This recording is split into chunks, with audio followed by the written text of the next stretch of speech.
नमस्कार, मी सुरेश चव्हाण. सध्या RTO कोल्हापूर येथे इन्स्पेक्टर म्हणून काम करतो. त्यामुळे फार मी डिस्टर्ब होतो. माझं वय आता 40 वर्ष आहे. ॲक्च्युली डोक्यावर केस नसल्यामुळे आणखी 10 वर्ष वय जास्त वाटत होतं. त्यामुळे कॉन्फिडन्स थोडासा लूज होत होता, लो लेवल होतं कॉन्फिडन्स. योगायोगाने आमचे राऊत सर आहेत, आमचे डेप्युटी RTO, त्यांनी पण ट्रान्सप्लांट केलं धनंजय चव्हाण सरांकडे. तिथं कुठलाही स्ट्रेस नसतो आणि जी प्रोसिजर आहे फार पेनफुल नाही, बिलकुल सुद्धा पेनफुल नाही.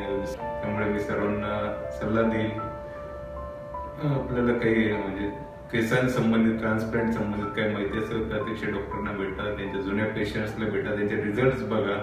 आणि महत्वाचं म्हणजे कुठल्याही ठिकाणी ट्रीटमेंट घेताना पूर्वीच्या लोकांनी ज्यांनी ट्रीटमेंट घेतलेली आहे त्यांचे रिझल्ट बघून तुम्ही डिसिजन घ्या. हा माझा प्रामाणिक सल्ला आहे. थँक्यू.